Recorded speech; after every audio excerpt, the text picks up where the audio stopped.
KTV کے YouTube channel کو subscribe کریں اور بیل کے بٹن کو دبانا نہ بھولیں تاکہ آپ کو ہر نئی آنے والی ویڈیو کا نوٹیفیکیشن بروقت مل سکے۔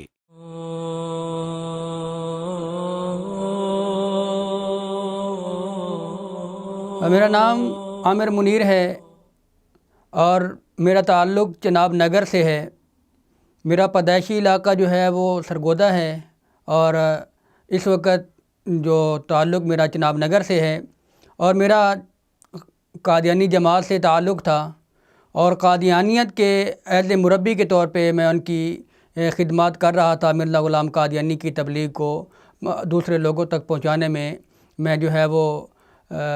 میدان عمل میں کام کر رہا تھا ایز مربی کے طور پہ۔ اور مربی جیسے ہمارے ہاں عالم کی حیثیت رکھتے ہیں مسلمانوں کے ہاں، ایسے قادیانیوں میں ان کے مربیان ہوتے ہیں جو مرزا غلام قادیانی کی تبلیغ کرتے ہیں اور لوگوں کے ایمان میں وساوس پیدا کرتے ہیں۔ 1934 میں قادیانیت جو ہے وہ 1934 میں میرے دادا کے ذریعہ ہمارے خاندان میں آئی، لیکن ہمارے جو آباء و اجداد تھے وہ یہاں کے ہی لوکل رہنے والے تھے، وہ ہندوستان سے ہجرت کر کے پاکستان نہیں آئے تھے، بلکہ میرے دادا نے 1934 میں قادیان میں جا کر مرزا غلام قادیانی کے بیٹے مرزا بشیر الدین محمود، جو اس وقت قادیانی جماعت کا دوسرا خلیفہ تھا، اس کے ہاتھ کے اوپر قادیانیت کو قبول کیا، اور یوں ہمارے خاندان میں یہ قادیانیت جو چلی، اور ہم نے جب آنکھ کھولی تو ہم نے ہی یہ قادیانی گھرانے میں آنکھ کھولی۔ میرے ماں باپ نے میرے پیدا ہونے سے پہلے قادیانی جماعت کے لیے مجھے وقف کر رکھا تھا، اور وقف جو ہے یہ وقف کا سلسلہ، یہ قادیانی جماعت میں جو وقف ہوتے ہیں یہ ان کی ساری زندگی جو ہے وہ قادیانیت کی تبلیغ میں گزرتی ہے۔ ان کا جو مالی معاشی نظام ہوتا ہے، اہلی نظام، جو ان کے لین دین کے معاملات ہوتے ہیں، یہ سارے قادیانی جو ان کے دفاتر ہیں، جو ان کا فنڈ ریزنگ سسٹم ہے، اس کے تحت چلتا ہے۔ جو مربی ہوتا ہے وہ 24 گھنٹے قادیانی جماعت کی تبلیغ کے لیے وقف ہوتا ہے، اور وہ دنیا کا کوئی اور کام نہیں کر سکتا، اس نے صرف اور صرف قادیانی جماعت کی تبلیغ کرنی ہے مختلف مذاہب میں۔ جس گھرانے میں ہم پیدا ہوئے، بچپن سے مرزا غلام قادیانی کی محبت ہمارے دلوں میں ڈالی جاتی رہی، اور یہ بات ذہن سازی کی جاتی رہی کہ آپ نے بڑے ہو کر مربی بننا ہے، اور آپ کی ساری زندگی قادیانی جماعت کے لیے وقف ہے، اور آپ نے علماء سے اس قدر ہمارے دلوں میں نفرت ڈالی جاتی رہی۔ اور ایون کہ یہ جتنے بھی ہمارے تبلیغی جماعت والے آتے ہمارے گاؤں میں یا ہمارے چناب نگر میں جو مسلمانوں کی مساجد ہیں وہاں پہ آتے، یا جہاں بھی ہم تبلیغ میں تھے، تو جب یہ تبلیغی جماعت والے یا کسی بھی مولوی کو دیکھتے تو انتہا درجے کی نفرت کا اظہار ہم سے ان سے کرتے۔ وہ ایک راستے سے آتے، ہم وہ راستے ہی بدل دیتے کہ کہیں ہمیں ان کی شکل دیکھنا بھی گوارا نہ تھی، یعنی کہ اس حد تک ہمارے دلوں میں ان سے نفرت تھی۔ تو اسلام لانے کی جو سب سے بڑی وجہ ہے وہ یہ ہے کہ وہ اللہ کا فضل تھا۔ اگر اللہ کا فضل و احسان نہ ہوتا تو ہم یقیناً ہدایت پالے والے نہ تھے،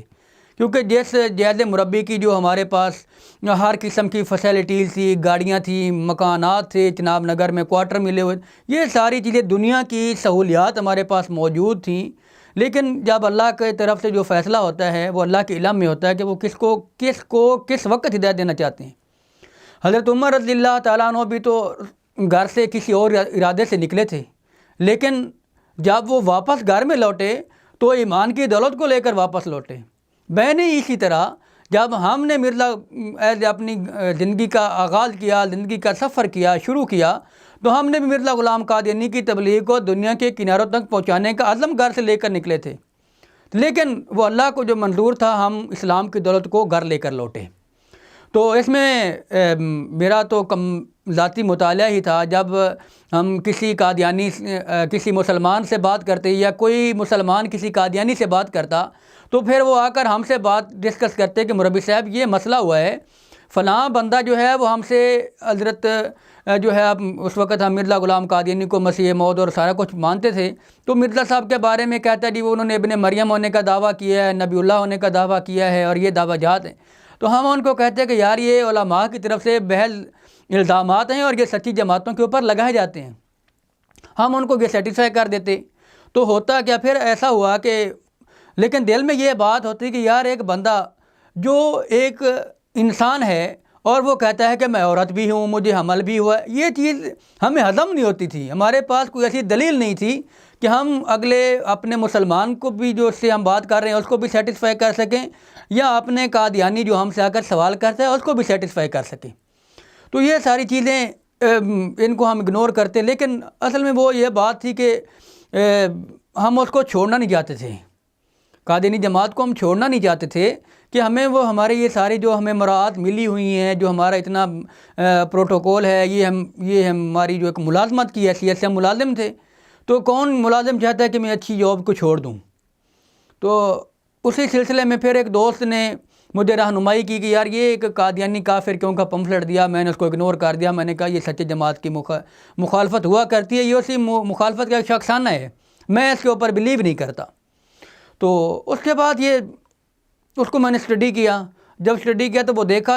کہ وہاں پہ مرزا صاحب کے متعلق یہ لکھا ہوا تھا کہ انہوں نے جی ابن مریم ہونے کا دعویٰ کیا۔ یہ تو ہمیں پتہ تھا کہ ابن مریم ہونے کا دعویٰ کیا ہے، لیکن وہ جو تفصیل کہ ابن مریم کیسے ہونے کا دعویٰ کیا اور کیسے وہ مراحل سے گزرے، پھر اور جو جماعت کے اوپر الزامات تھے، جب ان کی تحقیق کی، ایک ہوتا ہے کسی چیز کو پڑھنا اور ایک ہوتا ہے کسی چیز کو سمجھنا۔ پہلے ہم نے قادیانیت کو پڑھا تھا، جب قادیانیت کو پڑھا اور سمجھنا شروع کیا تو یہ ساری باتیں جو علماء کی طرف سے یا مسلمانوں کی طرف سے کی جاتی تھیں وہ بالکل ٹھیک تھیں۔ تو پھر اس کے بعد میں نے ایک تقابل لکھنا شروع کیا، تقابل قادیانیت اور اسلام۔ اس میں وہ ساری چیزیں جو ہمیں جامعہ احمدیہ میں پڑھائی جاتی تھیں وہ میں نے اس میں لے کر آئے، اس کو ڈسکس کیا کہ قادیانیت ہمیں اسلام کے بارے میں کیا پڑھاتی ہے، اسلام عیسیٰ علیہ السلام کا تصور نظریہ کیا پیش کرتا ہے، اور قادیانیت جو ہے وہ کیا تصور پیش کرتی ہے، اور امام مہدی علیہ السلام کے متعلق قادیانی کیا نظریہ پیش کرتے ہیں، اور اسلام اس کے بارے میں کیا نظریہ پیش کرتا ہے۔ یہ ساری چیزیں کیونکہ جناب نگر میں ایز اے مربی کے کورس میں شامل تو تھیں، لیکن جب میں نے مربی کا کورس کیا تو اس وقت میری عمر 15-16 سال تھی۔ 20 سال کی عمر میں میں نے قادیانی جو مربی کا کورس ہے وہ پاس کر لیا۔ تو 20 سال کی عمر ایک طالب علمی کی عمر ہوتی ہے، وہ سوچنے سمجھنے کی عمر نہیں ہوتی، وہ صرف طالب علمی کا پڑھنے کا عمل ہوتا ہے۔ تو جب وہ پریکٹیکلی فیلڈ میں میدان میں فیلڈ میں گئے قادیانی جماعت کی تبلیغ میں، تو یہ سارے مختلف حالات و واقعات ہمارے سامنے ہوئے۔ تو جو ہمارے نفرت دلائی جاتی تھی کہ مسلمان بہت بڑے نفرت، یعنی کہ مسلمانوں سے بات کے رہنا ہے، ان سے دور رہنا ہے، لیکن جب مسلمانوں کے اندر جا کر رہے تو مسلمانوں کی طرف سے جو ہمیں محبت ملی وہ بھی بہت بڑی اسلام میں ہمارا آنے کا بہت بڑا ذریعہ تھی، بہت بڑا سبب تھا کہ ہم جن کو کافر سمجھ رہے ہیں، جن کو ہم علماء کو ہمیں اپنا دشمن سمجھ رہے ہیں، وہ تو ہمارے خیر خواہ ہیں، وہ تو ہمارے پیچھے اسلام کا پیغام لے کر چلتے ہیں، ہمیں جا کر ہمارے گھروں میں جا کر کہتے ہیں کہ تم اسلام قبول کرو، محمد صلی اللہ علیہ وسلم کے جھنڈے کے نیچے آ جاؤ، مرزا غلام قادیانی کو چھوڑ دو۔ تو وہ ہمارے دشمن نہیں، ہمارے خیر خواہ ہیں۔ تو جب ہمارا علماء کے ساتھ وہ جو دل میں ایک نفرت کا مزاج تھا، جب اس کو ہم نے محبت کے مزاج میں بدلا تو پھر ہمیں سمجھ آئی کہ اسلام اور قادیانیت کیا ہے۔ پھر اس کے بعد میں نے قادیان کا سفر کیا۔ اب یہ قادیان کا سفر میں نے کیوں کیا؟ قادیان کا سفر اس لیے میں نے کیا کہ ہمارے مسلمان مکہ اور مدینہ جاتے ہیں، اور مسلمان مکہ اور مدینہ میں جا کر یہ تصور ان کا مسلمانوں کے دل میں تڑپ ہوتی ہے کہ یار ہم وہاں پہ جائیں جہاں پہ ہمارے آقا سرور دو جہاں حضرت محمد مصطفیٰ صلی اللہ علیہ وسلم پیدا ہوئے، وہاں پہ رہے پلے بڑے، وہاں پہ ان کا جو وصال ہوا، دنیا فانی سے انہوں نے رخصت کی، رحلت فرمائی۔ تو اسی طرح میرے دل میں بھی کہ میں بھی ایک نبی کو ماننے والا ہوں، اور سعودی عرب میں تو ہم نہیں جاتے، اور یہ بھی ایک بات ہے کہ قادیانی اصل میں سعودی عرب جانا بھی نہیں چاہتے، کیونکہ قادیانی جو ہے اس نے جب بھی دعا کرنی ہے اس نے قادیان جانے اور مرنے کی وہاں پہ دعا کرنی ہے۔ یہاں قادیانیوں کا ایک شعر میرے ذہن میں آ رہا ہے، قادیانیوں کا یہ شعر ہے کہ قادیانی کا یہ شعر ہے کہ احمدی وہ ہیں جن کے جب دعا کو ہاتھ اٹھیں، تڑپ تڑپ کے یوں کہے کہ ہم کو قادیاں ملے۔ تو ہمیں بھی یہ تڑپ تھی کہ ہم قادیان میں جائیں، کیونکہ مکہ مدینہ سے تو ہمارے دل ہٹے ہوئے تھے، اور ہمارے دل میں مرزا غلام قادیانی کی محبت رسول اللہ صلی اللہ علیہ وسلم سے زیادہ تھی۔ تو اس لیے میں نے بھی مرزا غلام قادیانی کے قادیان میں جانے کا سفر ارادہ کیا۔ تو دسمبر میں قادیان کا جو جلسہ ہوتا ہے اس میں ایز اے مربی کے طور پہ، اپنی خدمت خلق کے طور پہ وہاں پہ جانے کا ارادہ کیا۔ پھر وہاں پہ قادیان میں کچھ عرصہ گزارا، وہ تقریباً 3 ماہ کا ٹائم آف پیریڈ تھا، ویسے ویزا تو زیادہ تھا، لیکن 3 ماہ کا عرصہ میں نے وہاں پہ اس لیے گزارا کہ میں نے مرزا بشیر الدین محمود کی وہ تحریرات پڑھی تھیں جس میں وہ کہتا ہے کہ اب مکہ اور مدینہ کی چھاتیاں روحانیت کے لحاظ سے خشک ہو چکی ہیں، اب نور اور فیض کے چشمے قادیان سے جاری ہوں گے۔ تو میں وہ نور اور فیض کے چشمے دیکھنے کے لیے وہاں پہ گیا، اور وہاں پہ واللہ میں کہہ سکتا ہوں کہ مرزا غلام قادیانی جہاں جہاں رہا آج بھی وہاں سے بدبو آتی ہے۔ یہ میں اس وجہ سے بات نہیں کر رہا کہ میں نے قادیانیت کو چھوڑ دیا ہے، تو آج میں یہ تعصب کی وجہ سے بات کر رہا ہوں۔ یہ حقیقت بات ہے، جس کو کوئی قادیانی بھی اگر اس کو حلفاً کہے تو وہ یہ حلفاً نہیں کہے گا کہ وہاں پہ ایسا نہیں ہے، بلکہ وہ ایسا ہے وہاں پہ۔ پھر اس کے بعد قادیان سے واپس آئے تو دل میں ایک یہ جو قادیانی کی طرف سے ملی ہوئی کچھ مراعات تھیں، یہ ایک سسٹم تھا، اس سے نفرت پیدا ہو چکی تھی کہ یار ہم کس طرف لوگوں کو لے کے جا رہے ہیں، اور یہ قادیانیت ہمیں کہاں لے کے جا رہی ہے۔ یہ نفرت جب دل میں اتنی انتہا شدت کی نفرت ہوگی قادیانیوں سے، تو پھر میں نے قادیانیوں کے 3 سوال تیار کرے، جو مطلب کہ اپنے ہی اندر سے سوال تیار کیے اور قادیانیت کا مطالعہ کیا، تقابل کرنے کے بعد میں نے 3 سوال تیار کیے۔ وہ سوال میں لے کر اپنے جو اساتذہ سے جامعہ احمدیہ کے ان کے پاس آیا، مربیان کے جو ہمارے تھے ان کے پاس آیا۔ میں نے آ کر ان سے کہا کہ میں آپ سے 3 سوال کرنا چاہتا ہوں۔ میں یہ نہیں کہا کہ میں اپنے سوال تیار کیے ہیں، میں نے ان کو یہ کہا کہ مجھے کسی مولوی نے یہ سوال میرے اوپر کیے ہیں کہ میں ان کا یہ جواب دینا چاہتا ہوں۔ انہوں نے کہا جی کریں سوال۔ میں نے کہا پہلا سوال یہ میرا ہے کہ جماعت احمدیہ یہ عقیدہ رکھتی ہے کہ حضرت عیسیٰ علیہ السلام فوت ہو گئے، اور جس کے لیے جماعت احمدیہ 30 سے زیادہ آیات کریمہ سے یہ تعویل کرتی ہے، استدلال کرتی ہے کہ عیسیٰ علیہ السلام فوت ہو چکے ہیں۔ تو مجھے کسی مولوی صاحب نے یہ کہا ہے کہ آپ مجھے قرآن کریم کی آیات میں سے جو آپ پیش کر رہے ہیں اس میں سے یہ دکھا دیں کہ انا عیسیٰ کا دمات، کیونکہ جو توفی کا لفظ ہے یہ مختلف معنوں میں استعمال ہوتا ہے۔ گو اس کے معنی ایک وفات کے بھی ہیں، لیکن وفات کے معنی اس کے جو زیادہ قریب ہیں وہ کسی چیز کو پورا لینے کے ہیں۔ تو مجھے آپ دکھا دیں کہ انا عیسیٰ کا دمات، مات کا جو لفظ ہے وہ سوائے موت کے کسی اور پہ دلالت نہیں کرتا۔ انہوں نے کہا کہ ایسا کوئی قرآن کی آیات نہیں ہے، قرآن کریم کی آیات نہیں ہیں جن میں یہ ہو کہ انا عیسیٰ کا دمات، اور کسی احادیث میں بھی نہیں آیا کہ انا عیسیٰ کا دمات، تو اس کی تعویل تشریح کرنا پڑے گی۔ میں نے کہا وہ مولوی صاحب قرآن اور حدیث کے علاوہ کسی تشریح یا تعویل کو نہیں مانتے۔ انہوں نے کہا چلیں آپ دوسرا سوال کریں۔ میں نے دوسرا سوال کیا۔ میں نے دوسرا سوال یہ کیا کہ جماعت احمدیہ یہ عقیدہ رکھتی ہے کہ مرزا صاحب نے نبی ہونے کا دعویٰ کیا ہے، اور جب مرزا صاحب نے نبی ہونے کا دعویٰ کیا ہے تو مرزا صاحب نے جو نبی ہونے کی اصطلاحاً دعویٰ کیا ہے کہ میں ذلی اور برودی نبی ہوں۔ تو یہاں پہ سوال یہ ہے، یہ جو ذل اور برود کا دعویٰ مرزا صاحب نے کیا ہے، کیا یہ پچھلے گزشتہ انبیاء میں سے کسی نے ذلی اور برودی نبی ہونے کا دعویٰ کیا ہے یا نہیں کیا؟ تو انہوں نے کہا کہ اس طرح ذل اور برود کا دعویٰ تو کسی نے نہیں کیا، یہ مرزا صاحب نے دعویٰ کیا ہے۔ تو میں نے کہا جب یہ پچھلے گزشتہ انبیاء میں کسی کو اللہ نے نبوت دی، کسی کو رسالت دی، کسی کو نبوت اور رسالت دونوں دے دیں، تو ذلی اور برودی نبی کی اصطلاح نہ قرآن میں ہے نہ حدیث میں ہے، اس لیے یہ ہمارے عقیدے کی بنیاد نہیں ہو سکتی۔ تیسرا سوال جو میں نے ان کے اوپر کیا، میں نے کہا تیسرا سوال میرا یہ ہے کہ جماعت احمدیہ یہ عقیدہ رکھتی ہے کہ عیسیٰ علیہ السلام نے یروشلم سے کشمیر کی طرف ہجرت کی، تو یہ جو ہجرت کا واقعہ ہے یہ آپ صلی اللہ علیہ وسلم سے پہلے کا ہے، اور بہت سے انبیاء کے واقعات جو آپ صلی اللہ علیہ وسلم سے پہلے کے ہیں قرآن اور احادیث میں ان کے واقعات کا ذکر ملتا ہے، کئی وضاحتاً کئی اشارتاً۔ تو یہ بھی آپ صلی اللہ علیہ وسلم سے پہلے کا واقعہ ہے، تو قرآن و حدیث میں کوئی ایسی نص کے ساتھ ہو جہاں پہ پوری وضاحت ملتی ہو کہ عیسیٰ علیہ السلام نے ہجرت کی اور کشمیر سے یروشلم سے کشمیر میں آئے۔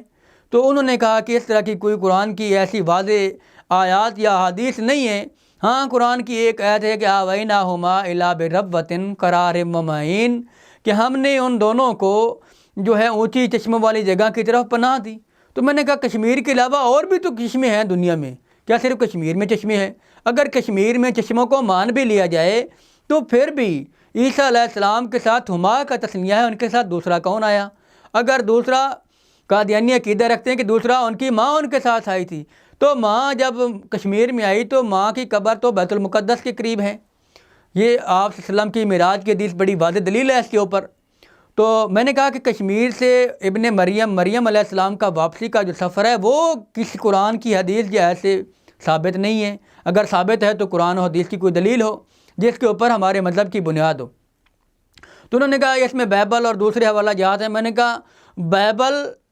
جو ہے وہ ہمارے مذہب اور آخرت کی بنیاد نہیں ہے۔ اگر تاریخ انسائکلوپیڈیا میں جائیں تو وہ ایک انسان کی لکھی ہوئی کتابیں ہیں، اور انسان کی لکھی ہوئی کتابوں کے اوپر میں اپنے مذہب کی بنیاد نہیں قرار سکتا۔ میں آخرت کا جو ہے دار و مدار کسی انسان کی لکھی ہوئی کتاب کے اوپر نہیں کروں گا، بلکہ میں اپنی آخرت کا دار و مدار جو ہے وہ قرآن و سنت کے اوپر کروں گا۔ تو پھر میں نے قادیانیت کو یوں 27 مارچ 2017 کو میں نے قادیانیت کو ریزائن کیا، اور ریزائن کرنے میں نے یہ بھی لکھا کہ میں آج بقامی ہوش و واس میں رہتے ہوئے آپ قادیانی جماعت کو چھوڑ رہا ہوں۔ اگر میرے کچھ واجبات آپ کی طرف ہیں تو وہ مجھے دے دیں، اگر میری طرف کچھ ہیں تو وہ مجھ سے لے لیں۔ یہ اس کی وجہ کرنے کی یہ تھی کہ اگر میں ان کو یہ اطلاع نہ کرتا، ان کو جا کر خود ریزائن نہ کرتا، تو وہ میرے اوپر کئی کیسز بنا دیتے۔ مجھے پھر یہ بھی قادیانی کہتے ہیں کہ جو قادیانیت کو چھوڑتا ہے اس کو جی ہم نے جماعت سے نکال دیا ہے۔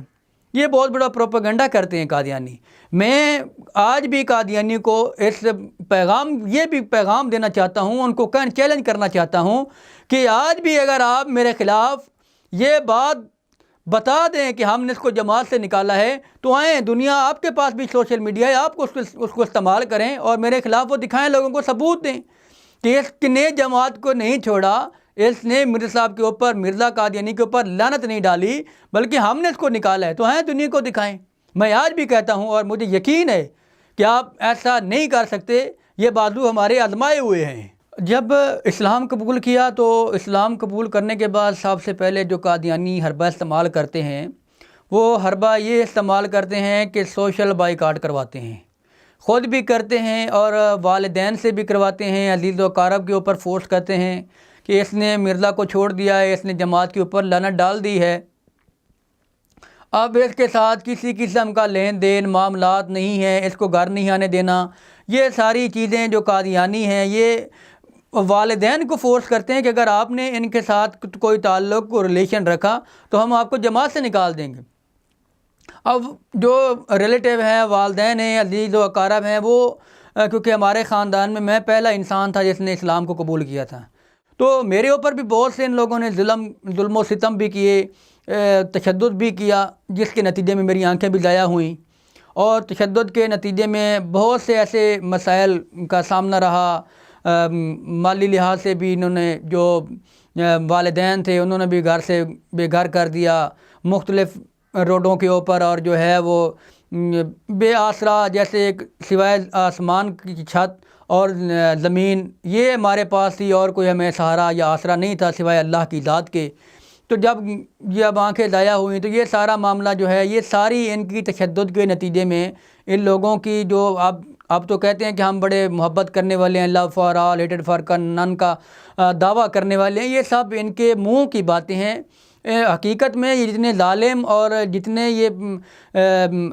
اور ان کے دل سخت ہیں، یہ ایک وہی اسلام کا جو ابتدا تھا جب صحابہ کرام نے اسلام قبول کیا، حضرت بلال رضی اللہ تعالیٰ عنہ کو کافر یہ سمجھتے تھے کہ ہم کوئی جو ہے کسر باقی نہ رکھیں ان کو تکلیف پہنچانے کی۔ تو یہ میرے ساتھ بھی ایسا ہی ہوا ہے کہ مالی لحاظ سے بھی گھر سے بے گھر کیا گیا، اور جو اپنے حصے تھے، جو جائیدادیں تھیں، ان میں سے بھی ہمیں بے دخل کیا گیا۔ تو یہ ساری چیزیں قادیانیت کا یہ شاخسانہ ہے۔ آخر پہ میں قادیانیوں کو یہ انتہائی درد مندانہ دل کے ساتھ پیغام دینا چاہتا ہوں کہ قادیانیوں، یہ جو آپ کی ذہن سازی کی جاتی ہے، کی جا رہی ہے، یا ہم بھی آپ کی ذہن سازی کرتے رہے، ہم ہی آپ کے نگل سے آئے ہیں، آپ کے اندر سے، آپ کے ایز مربی کے طور پہ میں نے آپ کی قادری جماعت کی خدمات کی ہیں، آپ کی رہنمائی بھی کرتے تھے۔ آج میں آپ کی پھر ایک بار یہ رہنمائی کر رہا ہوں، آپ کو یہ پیغام دینا چاہتا ہوں کہ یہ مسلمانوں سے نفرت نہ کریں، مسلمان علماء سے نفرت نہ کریں۔ یہ یقین مانیں، آپ کے انتہائی درد دل کے ساتھ آپ کے لیے، آپ کے خیر خواہ ہیں، آپ کے لیے ہمہ وقت یہ اسلام کا پیغام اور آپ کی ہدایت کے لیے دعا کرتے ہیں۔ آپ ہدایت پا جائیں گے میرے قادیانیوں، تو آپ کسی مولوی سے اس کو کیا فائدہ ہوگا؟ یہ آپ کی وہ آخرت کی زندگی ہے، یہ آپ کی آخرت کی وہ زندگی ہے جو ایک لا محدود سفر ہے۔ جس کا کوئی اندازہ ہی نہیں کہ وہ اس کا کتنا لمبا سفر ہے. یہ آپ کو جہنم سے بچانے کے لیے آپ کے ساتھ آپ کو دعوت پیغام دیتے ہیں، آپ کے ساتھ بحث مباحثے کرتے ہیں. اور ایک بات یہ بھی ہے کہ یہ جو علماء آج مرزا صاحب کی باتیں آپ کے سامنے رکھتے ہیں، تو اس میں رکھنے کی وجہ یہ ہے کہ آپ کو دکھایا جائے کہ آپ کس مرزا کو نبی مانتے ہیں. یہ بھی دراصل آپ کی خیر خواہی میں آپ کو اگر کہتے ہیں کہ مرزا صاحب کے کبھی بات کرتے ہیں کہ مرزا صاحب ایسے ہیں ایسے ہیں، تو وہ بھی دراصل آپ کی خیر خواہی کے لیے کرتے ہیں، کیونکہ یہ آپ کے خیر خواہ ہیں اور آپ کو بتانا چاہتے ہیں کہ آپ کس انسان کو نبی مانتے ہیں. مرزا صاحب کی جو کردار تھا، اخلاق تھا، اگر وہ آپ کو بتاتے ہیں تو آپ اس کو علماء کو اپنے مخالف کے طور پہ نہ لیں، علماء کو اپنے دشمن کے طور پہ نہ لیں، بلکہ آپ ان کو خیر خواہ کے طور پہ لیں اور ان کی بات کے اوپر غور کریں کہ آخر اس میں صداقت ہے یا نہیں ہے. بس آپ کسی مولوی کی بات کو سنیں تو اس کو ڈیپلی دیکھیں کہ اس کے اندر کتنی صداقت ہے، کیا مولوی جھوٹ تو نہیں بول رہا. اگر آپ جو حوالہ دیتا ہے وہ مرزا کی کتابیں پڑھیں، مرزا کی کتابوں کے حوالے چیک کریں. اگر تو وہ حوالے نہیں ہیں تو پھر آج بھی ہم آپ کے ساتھ آنے کو تیار ہیں. اگر وہ حوالے موجود ہیں تو آپ خدا را مرزے کے اوپر لعنت ڈال کر محمد رسول اللہ صلی اللہ علیہ وسلم کے جھنڈے کے نیچے آ جائیں. یہی آخرت ہے، یہی دنیا ہے، یہی آخرت ہے، یہی جنت ہے. اب میری جو زندگی کا مقصد ہے وہ یہ ہے کہ میرے ماں باپ نے مجھے قادینی جماعت کی تبلیغ کے لیے وقف کر رکھا تھا، لیکن جب سے میں نے اسلام قبول کیا ہے، میں نے اللہ سے عہد کیا ہے کہ یا اللہ اب میری زندگی اسلام کے لیے وقف ہے. اب میرا زندگی کا صرف ایک ہی مقصد ہے کہ قادیانیوں کو راہ راست پر لانا اور محمد رسول اللہ صلی اللہ علیہ وسلم کے جھنڈے کے نیچے جمع کرنا.